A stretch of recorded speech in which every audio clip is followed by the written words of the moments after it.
Welcome to the Undrafted, Uncensored cast of Pod.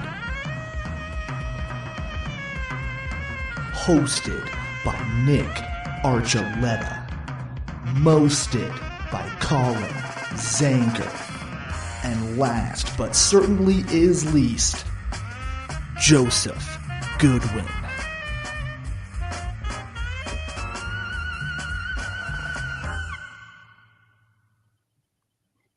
Welcome in everyone to Undrafted Uncensored, where our two favorite words are Game 7, Game 7, Game 7.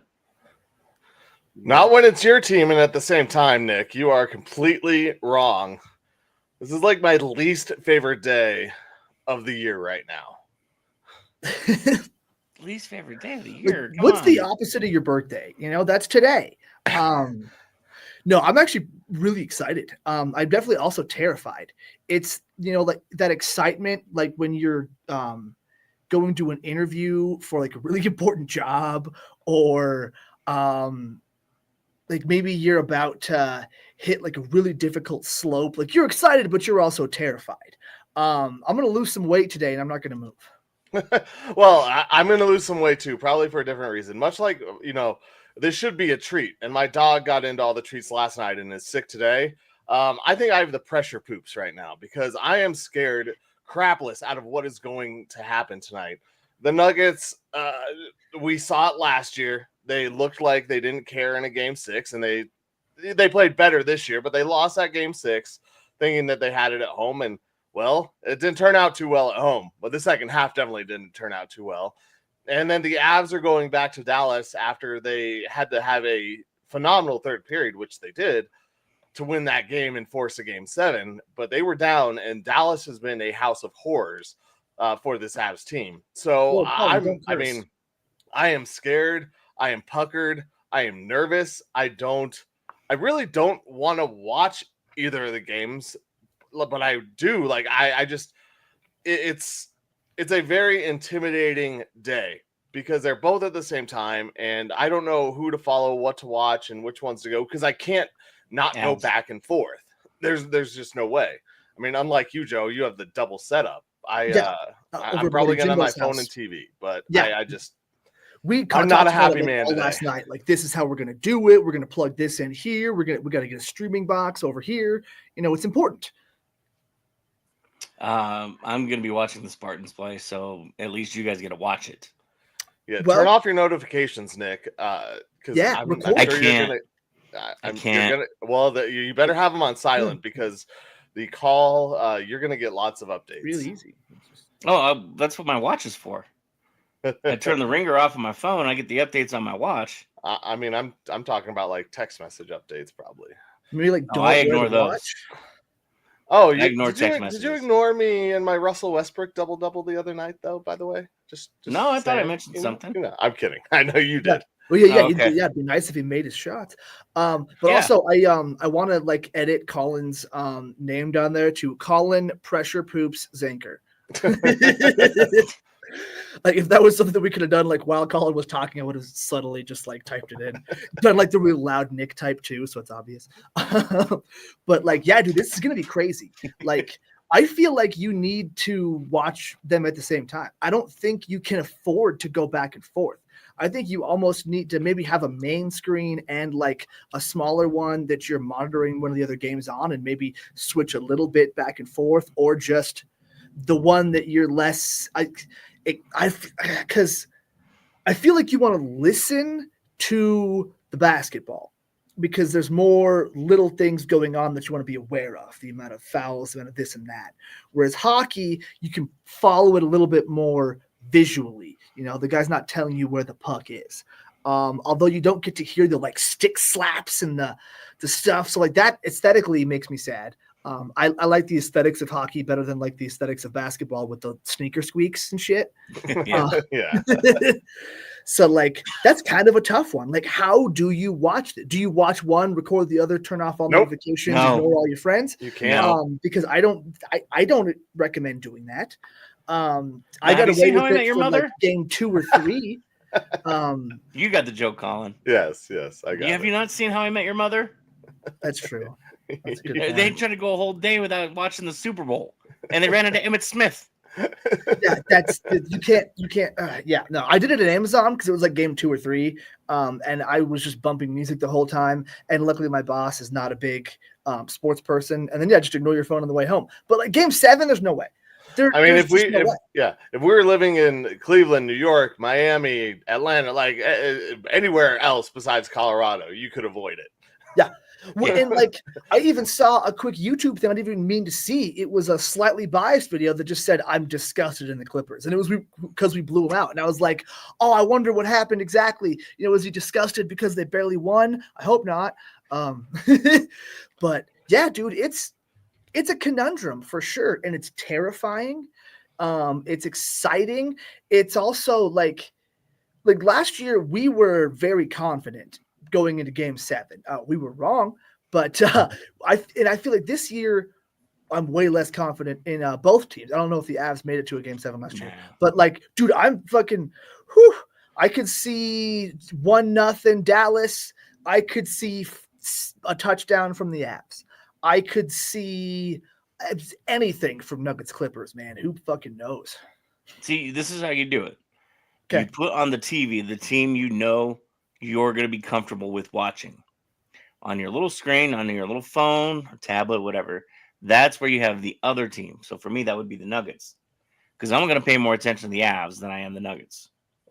And so I have more faith in the Avs than I do the Nuggets right now, because the Nuggets are so out of sync right now. And I mean, when you're hoping Russell Westbrook makes a layup at some point, I have more faith in the Avs getting another doink goal than I do Westbrook even putting points on the board at this point. I don't care how he gets a double-double. It's not on. He got the double-double off the last free throw missed by Norman Powell, by the way. Oh, God. Yep. He was sitting at 9. I'm like, he went into the fourth quarter with 6. I was like, oh, man, it's kind of gone. And then he played the whole time. Michael Porter Jr. is obviously hurt. And yeah. I mean, what did he play? 16 minutes or something the other night? I'd have something to look like that. Might have been 20, but whatever. Yeah. Russell Westbrook played a majority of the game. Michael MPJ just is not. He's not healthy, and it sucks because they don't respect the 3, and we need someone to start hitting 3s and be consistent. Aaron Gordon, I think, needs to have a really big game. He hasn't had one in this series. I was trying to think back to a big game 5, maybe? Big moment, but I'm not sure. Yeah, he had the moment where he got the dunk, but I don't think that was a big game. I don't. He hasn't put in. He definitely hasn't had a double-double all series. I know that. I don't think he's been over like 5 boards more than once. Maybe it's twice at 5. But I think he got to 6 boards in one game. A guy like that needs to have I know he makes an impact defensively, but he's got to make an impact on the boards, because we can't keep giving the Nuggets can't keep giving the Clippers second chance opportunities. Well, and here's the thing about MPJ. 2 games under 6 boards, but they're the last 2 games, so that's real bad. He's only got 2 games over 20 points. Also, game 1 he got 25. Game 5 he got 23. I think he's had some pretty solid games, but I would even go so far as to say I think he needs to have a Aaron Gordon regular season game where he's hitting 3s, because he was so good from 3 in the regular season. Mostly just because he was being left open and he was horrible last year. But like, dude, he was hitting them at a really good rate, and I think we need to see more of that. Sorry, Nick. No, you're good. So I was going to say the thing about MPJ is it's hard to hate on him right now because he's getting out there. We all know he's injured, and he's still going out there and trying to do as much as he can. And so, there's always the hate that they direct at MPJ because, oh, he's not doing this, he's not doing that. Dude's out there injured. He's, got one wing, and you could see in his free throw the other night. And yes, it affects his shot, but he's still going out there and at least getting in the way defensively. You got to give the dude some credit still for getting out there, because we all know if he wasn't out there, everybody would be calling for his jersey, saying trade him, get rid of him. He's this, he's that. So Denver fans kind of forced this on themselves already anyway, because they would be all over his case if he wasn't playing. I mean, they're going to be all over his case regardless, because there's just that contingent of Denver fans that, like you said, just want to hate Michael Porter Jr. We call them haters, folks. But like, I would almost rather him sit out if these are the performances we're going to get. Like, he looked fantastic in that one game. The second game he played hurt, he looked pretty good, or maybe he got hurt early in when he got hurt, so whatever. But he played one game with like a pad on his shoulder, and it was awesome. But that's one game. We can't expect that, especially when it hasn't happened. And like, it just hurts because it shows the lack of depth on this team again. Like, to make the joke, yeah, our wing has one wing. And who are you going to put in? Peyton Watson? No. I love the idea of Peyton Watson. I love the future of Peyton Watson, maybe. But right now, we need somebody that can shoot, somebody that can. And like, it's kind of funny they just leave Westbrook open, and so that gets you a decent 3-point percentage by being wide open.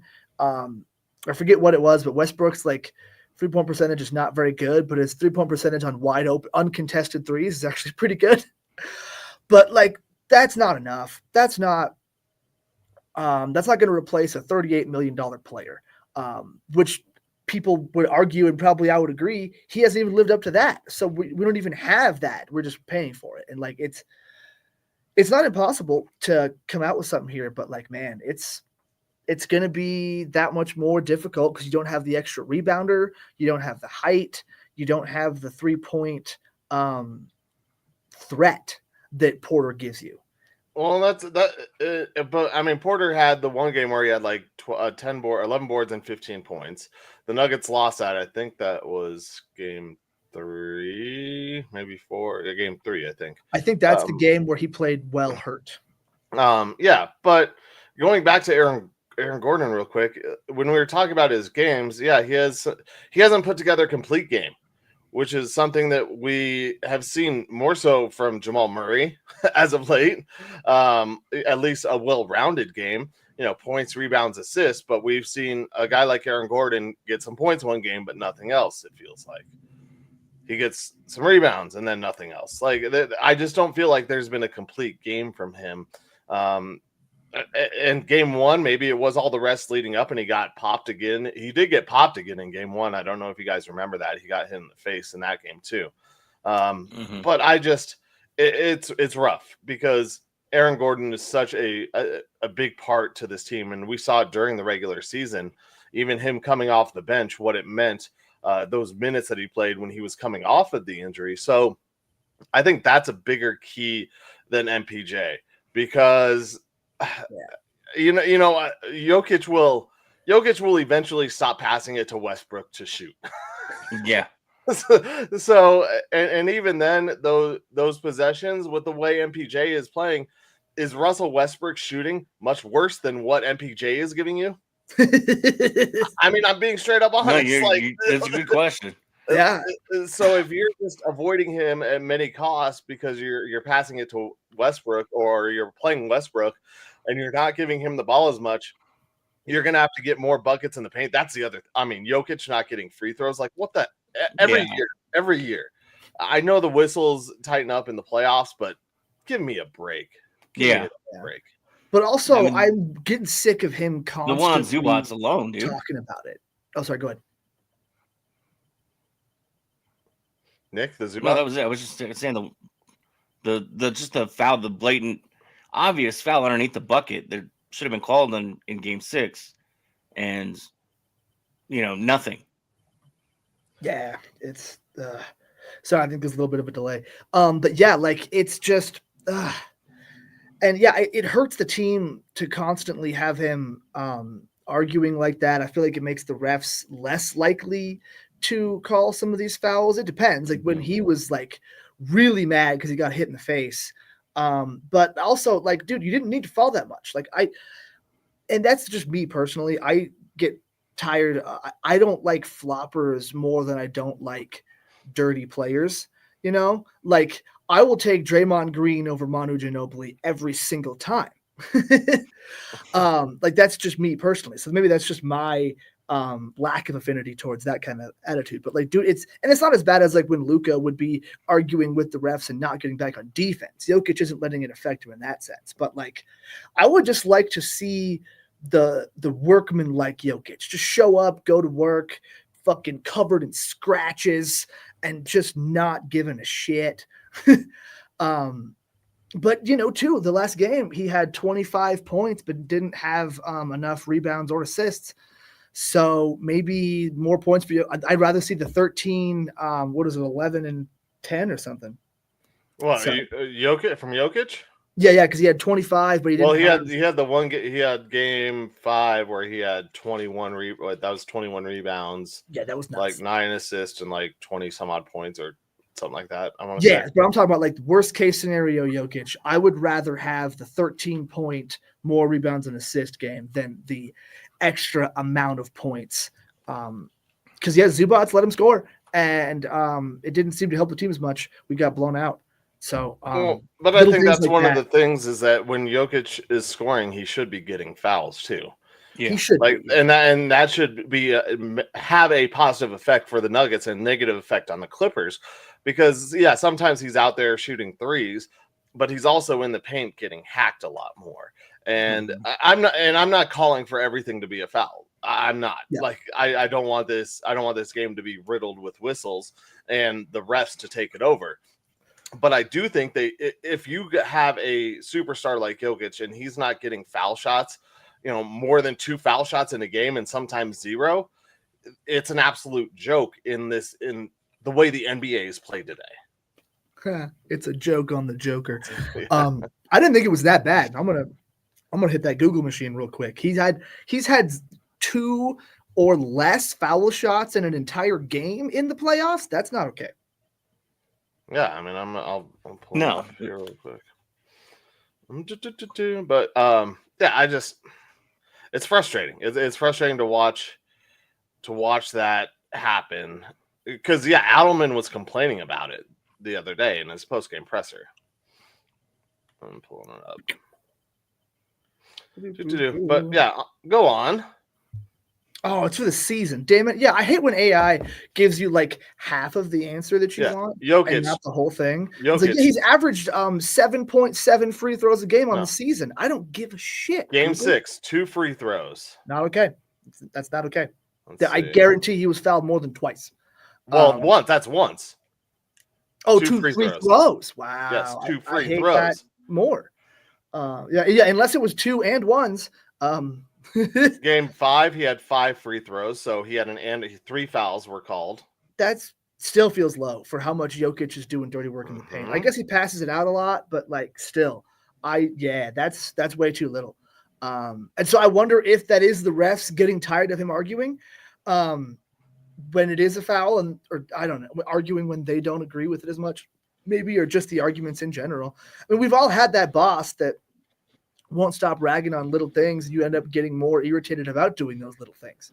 That's why it's nice that, I think it's looking at the disparity between the two also in these games, and between the two teams. I don't have them all up, but I'm back on game 3. Yeah. Clippers had 28 free throws, Nuggets had 20. Jokic had 4 of those, so 2 fouls called on him. That's crazy. He hasn't had more than 6 free throws in games 3, 4, 5, or 6. Well, and how are they doing it for Harden and Kawhi? I'm not looking at each of those guys individually right now. Honestly, I'm more looking at Jokic and the disparity.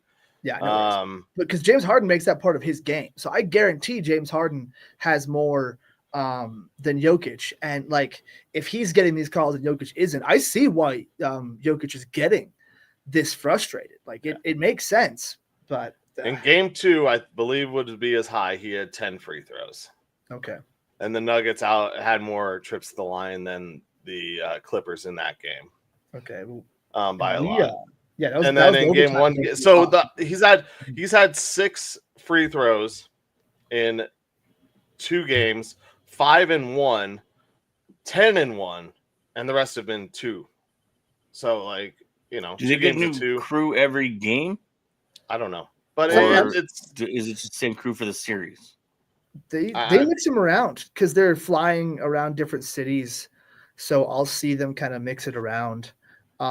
It was nice that I saw Tony Brothers in like New York or something. I was like, yeah, not the Nuggets game. That's pretty far. I'm just praying that we don't see Tony Brothers this year. That'd be wonderful. But yeah, I think it is a different crew. I bet for like the first couple of games, like when it's 2 games at home, they probably keep the same crew there for those games, I would imagine. But I don't know. I'm just kind of making shit up. Yeah, it's just. Sorry, go ahead, Nick. No, you're probably going to say the same thing I was. It's frustrating how, like you said, we all know that the playoff games don't get whistled as hard as a regular season game, but at the same time, you still got to have a level playing field, and you're taking points off the board because you swallowed your whistle. And we all know we can't rely on Westbrook anyway, so we can rely on free throws. Sorry, did I say that out loud? I mean, that's the sad thing is that Westbrook does more than just those things. Like part of the reason you're in it in those situations is also because of Westbrook. But it hurts, man. But it's those prime moments where it's always at the end. We look at you to put that ball in the bucket. There is nobody around you. It is the easiest shot in the world. Like, I can make a layup. And it's like, I can't even jump as high as you. And I'm still going to get it in the bucket. And here you are, a professional NBA player. This is almost as bad as missing a free throw. All I think of is anger management. When the big guy is in his Sixers jersey, Iverson missed a layup. Sixers lose. I'm fine. I don't know. It's I don't know that's the game I'm worried about tonight is the Nuggets. I don't know which Nuggets team is showing up. Yeah. Yeah, I mean, at home it should be more amped. I'm hoping that will contribute to Jamal Murray playing better because he always he's an energy guy that seems to help. Maybe we get ourselves a sweet Christian Brown dunk. But like, dude, it's gonna be crazy. And like there's gonna be a few moments where the Clippers hit some kind of shot and the crowd just deflates. And we got to make sure to keep that momentum and not be another team that loses a game 7 at home, because it used to be where game 7 at home was almost a lock. Like there was so few times that it had happened. And in recent years, Golden State beat the Kings in game 7 in our championship run year. It happens every once in a while. We're not going to bring up last year because it didn't happen. It's already brought up. But let's be honest before we get more into the Avs. Nick, this is you taking a layup. Oh, God. I can't wait. I love this.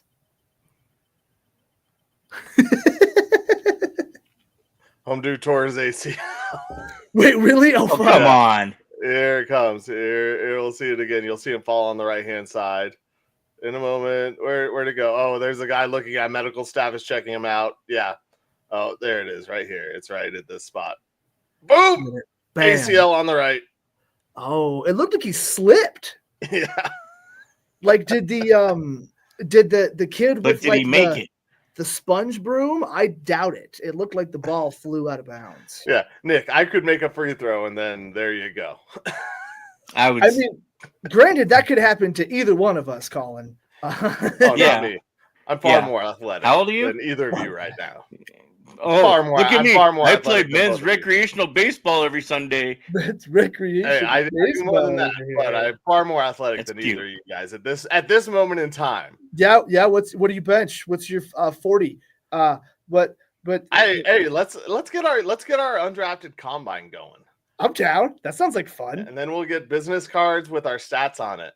I'm a catcher, dude. I don't run. Then we'll make that part of the combine. I go is 75 feet. We'll Cool. just, this is 90 our if own I'm combine, hitting. You know, Well, you're win gonna have that to learn part. how to get to 120.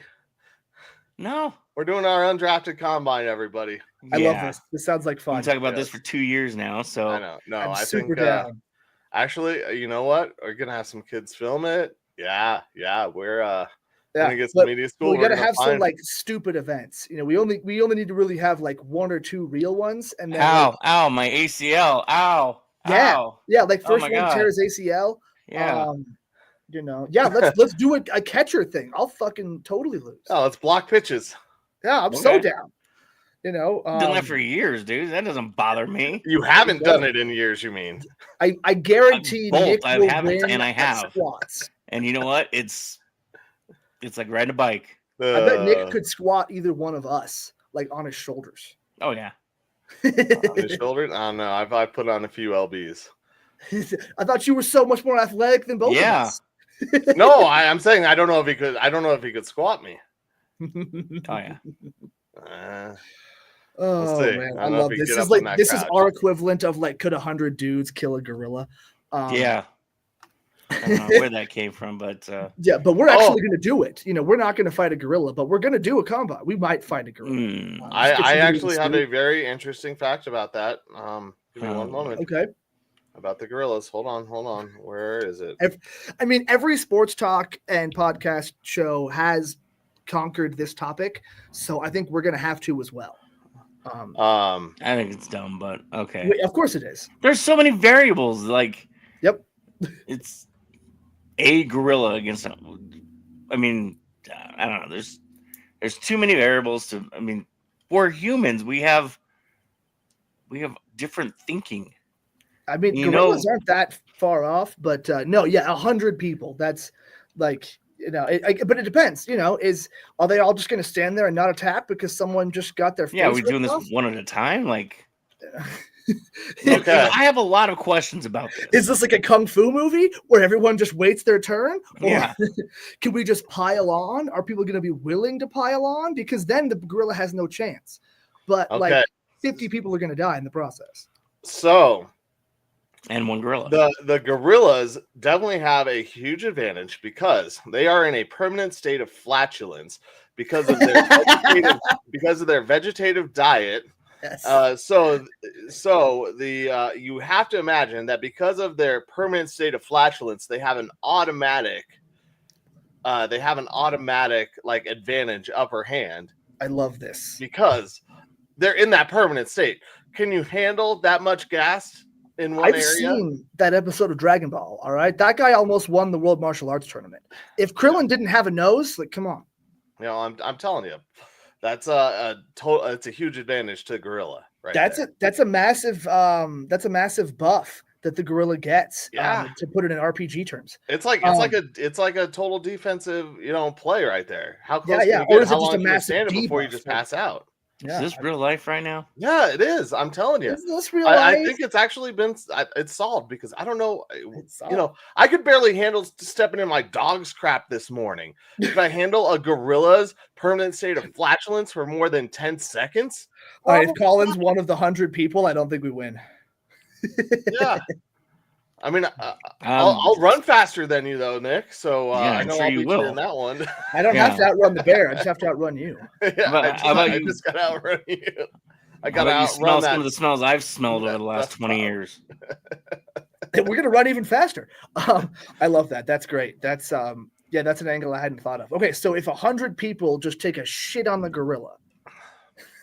I think they want to be. I don't think it'd bother them. I think it makes it worse. Like the gorilla's stronger, like Popeye, but they probably grab it and throw it at you, man. The Popeye of poop. Anyway, speaking of the Avs. A team that did not poop their big boy pants on Saturday or on Thursday. No, they almost did though. They gave up that lead, and it looked a little daunting for a minute there. But the real Avs showed up again in the third, and didn't stop raining goals on the Stars. It was nice. Yeah, I mean, Andre had his own player hit a goal in for the Avs. Yep. Man, there was a part of me I was sitting here. I had a 3-leg parlay, and it was McKinnon, Duchesne, and then I chose Landy. I chose Landy over McCarr, and McCarr got that last one. I was like, damn it. That would have been. You put Duchesne in your parlay. That's your fault. That's the Yeah. bad. No, juju. Duchesne scored. What are you talking about? Yeah, And but that the rest of the you're parlay encouraging didn't him. hit. You don't Duchesne encourage always plays. Duchesne always plays well. This is about I making know, money, but you not don't about encourage cheering. that. This is Yeah, about, that's this not is what we're about talking making money. All No, right. we're talking now, about would I have complained if Duchesne didn't score a goal? No, but Yeah. I'm complaining because it was Landeskog who didn't score it. No, I was you were right. still complained. Duchesne It's crushes your in fault. Denver. We saw it last year in the playoffs. Duchesne against the Avs in Game 6, like seal the deal. All right, I'm just going to be the star here. That doesn't change the fact that if you hadn't have chosen Duchesne to score a goal, Landeskog would have scored. No, that doesn't make that. That doesn't work that way. It's being smart about what's going on. At least I didn't choose Miko to score a goal. He did too. Yeah, but see, I didn't choose 2 stars, former Avs. I just chose the one, and I was right. That's the one. But going to the Avs had to play their ass off in the third, and that's fine. They won. They forced Game 7. I'm sure that place was electric. It looked like it. It sounded like it. Now they've got to go and face their demons in Peter DeBoer, who the Avs haven't beaten in the playoff series. 8-0 in finales. I want to make a T-shirt 0-6 in Game 7s since Peter DeBoer, like a 2002? rapper. 2012. Like something, it sucks to say, but the Avs definitely don't have history on their side, and something needs to change. And it's scary going back to Dallas because it doesn't feel like things are going to change. Now, did that third period propel them on? I hope so, and I hope it happens. But when you look at what's happened to the Avalanche against DeBoer-led teams, it's not the good. Yeah, but clearly they made adjustments because, they slapped Dallas in the face. Dallas came back and pretty much did the same thing to you. And now here we are again with these two teams. They're both powerhouse teams. This shouldn't be a first round matchup. This should be a Western Conference Finals, but it is what it is. There's always one of them. Yeah. And so you're getting every ounce of juice out of the squeeze right now. And there's something different now because you have your captain with you again. This has been the first Game 7 you've had your captain with you for a while. So now you have that leadership. Not that Nate and Cale couldn't cover it, but there's something different when that C is sitting there on the ice with you. And so now it's, toughen up, boys, and, whatever other Letterkenny comments you want to make. Rips, reps, revelations. There's so many. Boomtown. But dude, this is gonna be crazy. Peter DeBoer, that's what he does. It's defense, just mucking it, pucking it up. And that's the thing that was the Avs' Achilles heel for so long when they were much more of a finesse team until the cup run, when they were able to just overcome a lot of that. But it's going to keep rearing its ugly head, and it's going to keep being this guy. Charlemagne the God, Luca the Don, Royce to 5'9", Peter DeBoer. We do want to thank everyone for tuning in and following us here, whether it be through our Facebook and YouTube or E5280. Appreciate you watching and hanging out with us. Make sure to jump in the chat if you have any comments for us or any disagreements, because we love fighting with each other, but we love fighting with you too. And if you want to join in on our combine, then let us know. Absolutely, we're getting it done. We are getting it done. I have some Saturdays for you, Nick. I don't. Hey, they're going on the road at some point. It's all right. Yeah, and I work Rapids games those days. Oh well, cool. It's a pre-Rapids warm up, buddy. Yeah, we now have a venue. That's perfect. That's what we're gonna do. Yeah, we have a venue. We're gonna do it at the halftime of the Rapids game. Undrafted, Uncensored, Combine. Love it. Watch 3 guys out of their prime compete for the title of what is going on the back of your business card. We're gonna no, we're gonna need to no. think of the title too. Like we This- need a Shiva trophy. No, you know? going back. we are doing this, but No. the Avs, Shiva Kamisama. the Avs. Drop penalties. It's scary going into this game, and it's Drop scary penalties. having to play it in Dallas. It and is. you should have. This is those games where, if we look back and say, "Oh man, they had 4 minutes basically in OT with a man advantage, Mm-hmm. and they blew that game." You gave up another OT. You lost 2 games in OT to the Stars that you dominated.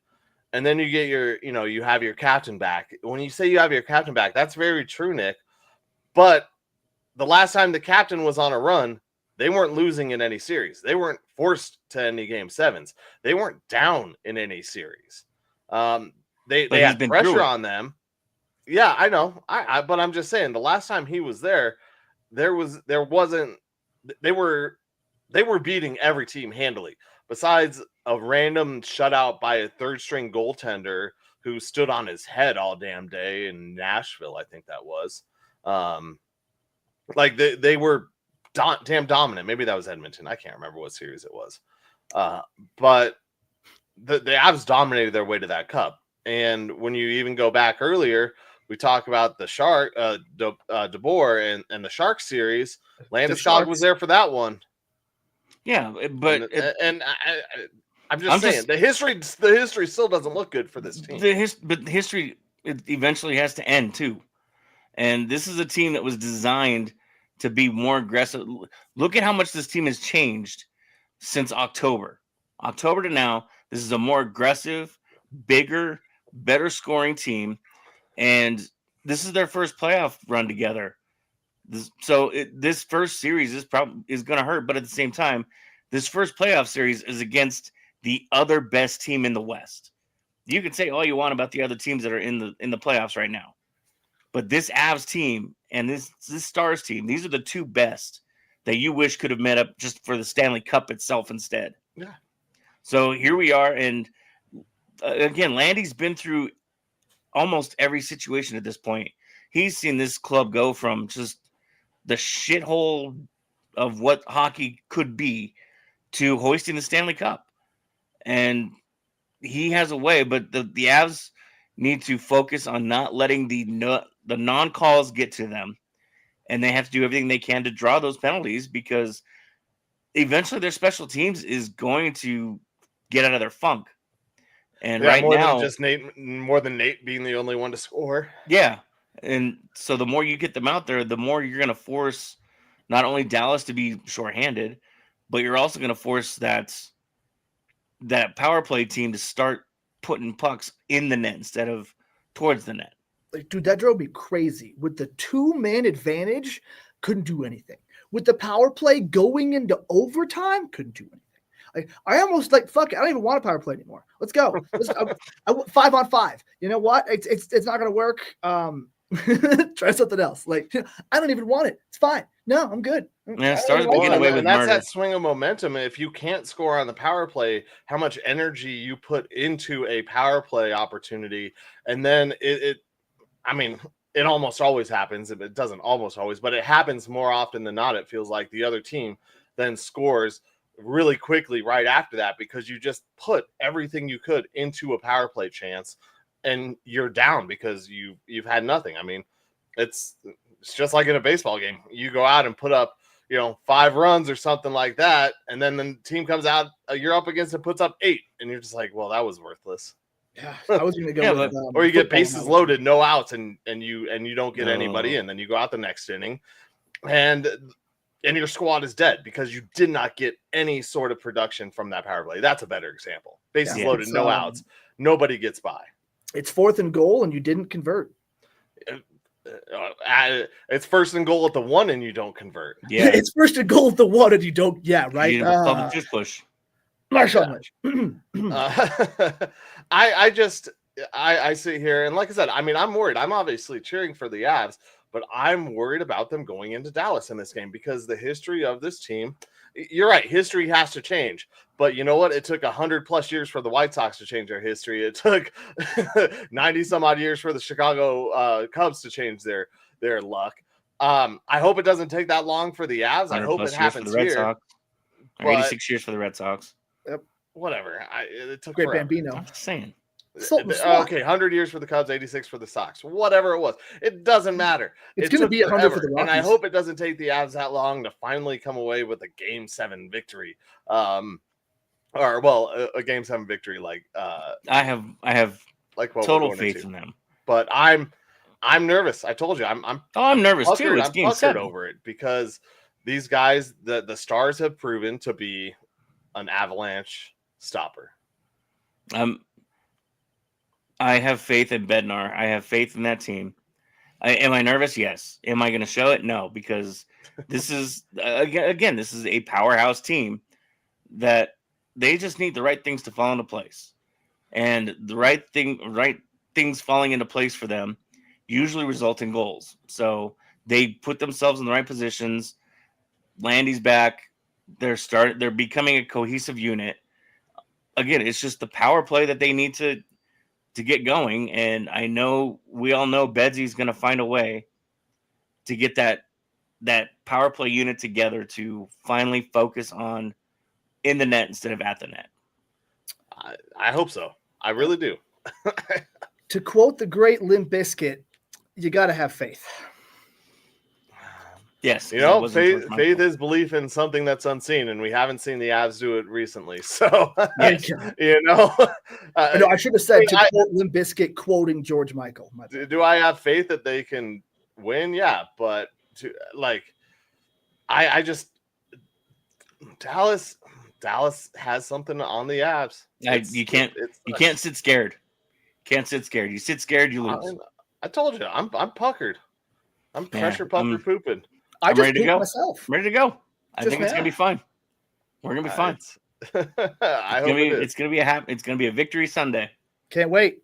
Love it. Speaking of victory Sundays, Spartans will play their last game at home for 3 weeks. They're sitting in second place right now in their division, half a game behind the Omaha Beef. And this is a rematch of week 1 when the Spartans almost lost that game. But they managed to maintain the lead for the win, 49-42. The Wheeling Miners will be in town. But before we do, we have to give some congratulations because they swept Players of the Week this week. Not voted on by the local the running back, Alexis Rosario, number 4. No, this is the NAL itself. Yes, I know. So Alexis Rosario got the offensive for running back. We make that distinction. You just want to talk. No, I just want to make that week, distinction after the first home game. Yeah, whatever. Defensive lineman Sam Hammond got Defensive Player of the Week, and Special Teams kicker Luis Ferreira gets Player of the Week as he managed to score himself a deuce. And those of you that don't watch the NAL, a deuce is you put the football through the uprights on the kickoff. You get 2 points, and the receiving team starts at the 5-yard line. No, a deuce is what Colin just did. That's what I'll be doing in about 17 minutes. So congratulations to those guys. I haven't seen a clean sweep yet of Player of the Week. Sam Hammond's been a man on fire. He's been in the backfield causing chaos for quarterbacks since the homestand started. I was going to say, since game 1, I noticed him back there a ton. Yeah. And the running game, you mentioned the running back. Rosario. Rosario? Yeah, Alexis. Yeah, it's weird because you think of this game being run and shoot and offensive, really, I guess, high scoring. But man, some of the moves he made when I was there watching him, he's a player and he's very talented. And so it's good that the Colorado team is getting that recognition. And hopefully, I'm sorry to tell you, Nick, you ain't going to have many people there tonight. But no. Hopefully, as the future goes along for this team, the following, they can get fans there and make a push in the playoffs. Second place right now, push into the playoffs, and it's still plenty of weeks away. But just keep this going for the next 3 weeks on the road after the game tonight. Yeah, Just picturing like every fan in the stands holding up 2 phones, watching Nuggets, Avs, and the Spartans live. There's top 2 teams make it to the playoffs in each division. So, I mean, right now they're sitting pretty, but like I said, we're still 4 or 5 weeks away from being done. Yeah. And their Super Bowl will be hosted here in Denver as well. So I will. Heck yeah. Wait, Denver gets a Super Bowl? Hell yeah. It's because it's in a dome stadium. Yeah. Oh, are we going to open it or close it? Yes. It won't matter. It's May. Yes. June, whenever it happens. July. That's what I said. So they get to face a Wheeling team. They're a much different team than they were that first week. With either Trotman or Sale under center right now. They've been good. They haven't missed a whole lot with Trotman taking over for Sale. Sale was at least not on crutches last week. He was walking around in sweats and his jersey. So we'll see what happens at quarterback tonight. Passing. Hopefully some passing. Maybe some running. And running. Yeah. Some handoffs. And some deuces. Yeah. Yes, there's definitely deuces in the future tonight. There'll be Speaking of deuces. What, the deuce? The Rockies have won 2 in a row. I thought you were going to play Victor. And then they lost last night. And then they lost. Yeah. I heard a great I just would like to say one thing about the Rockies. The Broncos in 3 days still have more draft picks than the Rockies have wins. But they made national headlines. I love it. Not in a good way, but they made national headlines. Chris Rose was talking about them. Well, when's the last time you heard Chris Rose and Trevor Plouffe talk about the Rockies? All over the place. National news. It's about how Monfort should sell the team. Absolutely. So I was listening to ESPN, I think it was right after my shift, and it was Goldhammer and Emmett Golden. Goldhammer's from Denver, so he was talking about all the different stuff. And he was like, and speaking of teams that don't win, the Colorado Rockies. And Emmett Golden goes, actually, I've taken to this year just betting against them in every game. Because they're going to lose more than you win, and it's going to make me money. So I've just been fading the Rockies all year. That's so good. Smart man. I love that, and I kind of want to start doing it. Once I have a little bit of extra money, just bet against them in every game. I'm already like 50 games down, but whatever. Not 50. No, I would go easy on that. You know how you can learn how to do that, Joe?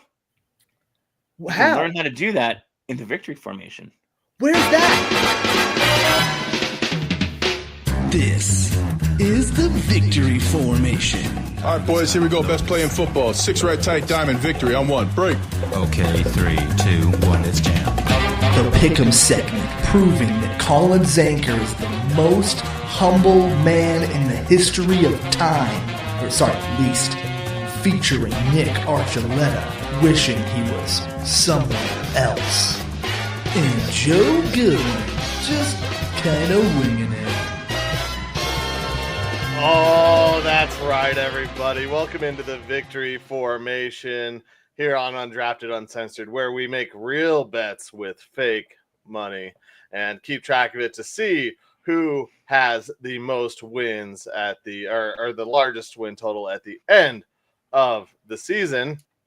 And speaking of win totals, I just since we were just talking about it, the Rockies are the Giants are minus 290 to beat the Rockies today. So that means if you have to bet $290 to win 100. Okay. Yeah. So not very good. And get like $5 free. It's McDonald's. I'm in. And I will say that the Rockies do have one more victory than one of us got correct this week, and a lot more than the other 2 of us got correct this week. As one of us had a clean sweep, winning 5 games, the other 2 and 3, and then one of us is 1 and 4. Let's get into the games that we chose this past weekend. We first things first, Pacers versus the Bucks. Well, Damian Lillard's Achilles proved to be a problem as the Bucks fall to the Pacers. And Nick and I both saw that one coming. Joe got that wrong. So Nick and I at Pacers plus 155, 125.50. Tennessee versus LSU. In baseball, Tennessee wins 9-3 before wins the first game 9-3. They end up getting blown out in the second, or losing late in their second match, but that's not the one we bet on. So the exact number, all I could find was LSU minus 120 as a favorite in that. So I put Tennessee as plus 120. I figured that that's a fair switch. If you guys have a problem with that, well, you can start keeping the books and keeping track of it. But Nick and I both got that right for $22. We move on to the NHL. Kings versus the Oilers. Nick and Joe both picked the Kings, excuse me. And we all know the Oilers came back in that series to win it all. And so I got that right. If you can't tell where this one is going, I can't. Phillies versus the Cubs. Phillies at minus 110 beat the Cubs 3-1 in 10 innings. Nick's favorite team obviously lost. So Joe and I got that correct. Whew. And I was the only one to pick the Defenders, who had to come back against the Renegades, even though they were huge favorites at minus 275. I won 1364 on that, as Nick and Joe both chose the Renegades. Meaning, this week, Joe, you're in third. You took a big hit. You lost $20.91. More like thumbs down, because you're down to 270.55. Nick, you were still in the profit at 1750, and you are at 366.63. Is that curse of the devil? I don't know. I was sweeping the week, 197.64, meaning I'm up to 387.17. Will I be the first to break 400? We'll have to see with this week's picks. No. But I've overtaken Nick for first place, and Joe has fallen to third. Some tough times in the Goodwin camp. Let's get into our picks for this week. We're going to start things off with, you know it, you love it. It's Sunday Night Baseball. Who's pitching? Nick's two of Nick's favorite teams. It's the Dodgers. It's the Braves. Oh, man. We don't have odds yet for it, but Nick, who's garnering your favor this week? I mean, if those are my choices, Braves have been doing better. They after starting with that big losing streak, they've done better. But is it home? Who's home? Braves are home. Braves are home. Why are you going to ask the question if you're going to choose the Dodgers? Yeah. Give me the Braves. Okay. I was like, if them being at home makes you choose the other team, yeah, that makes no sense. No, if it had been in LA, that'd have been a different choice. Hence Dodgers at Braves, but that's okay. Joe, who you got? Listen to that part. I heard Nick say Braves losing streak, so I'll take the Dodgers. No, Braves have been on a winning streak, but I thought they were on a losing streak. They started the season. They were 0-8. Yeah, so I'll take the Dodgers. I am also taking the Dodgers in this game. Thanks for being the sacrificial lamb and taking the Braves in this one, Nick. We move on to another Game 7 in the NBA. This is the Warriors versus the Rockets. This one is in Houston. Warriors at Rockets. Rockets favorites at minus 142. Warriors underdogs at plus 120. Is it the young squad Rockets and their coming out party, or the Warriors going to show their playoff poise and win this game? Playoff poops. Who was it, me or Nick? Yeah. Huh? Joe, right? Oh, gotcha. Sorry. It like cut out. I saw you like move your face, but no sound came out.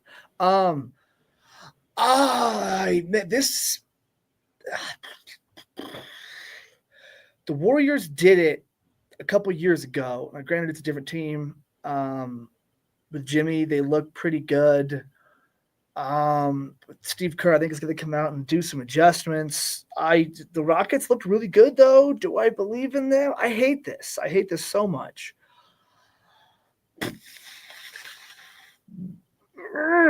Rockets. He's taking the Rockets, and so am I, because I took them to win the West on a flyer earlier. No other reason besides that. Please, Rockets, win and give me a little bit of hope, and maybe I can a good cash out. Nick, who you got? Give me the Warriors. I still don't trust the youth of Houston. Yeah, That's very fair. All right, to the NHL, we have the Blues and the Jets facing off in the second round of the NHL playoffs. Sorry, I'm just making sure it is. Or excuse me, second round. Game seven of the series. To go to the This second one. round. The Blues came out victorious. Binnington looked like his old self in Game 6 to force this Game 7. But the Jets have home ice, and the Blues are a team that loves to lose in big situations. So give me the Jets. Much like I talk about the Avs struggling in Game 7s, the Blues have the worst history in big games. Nick, who you got?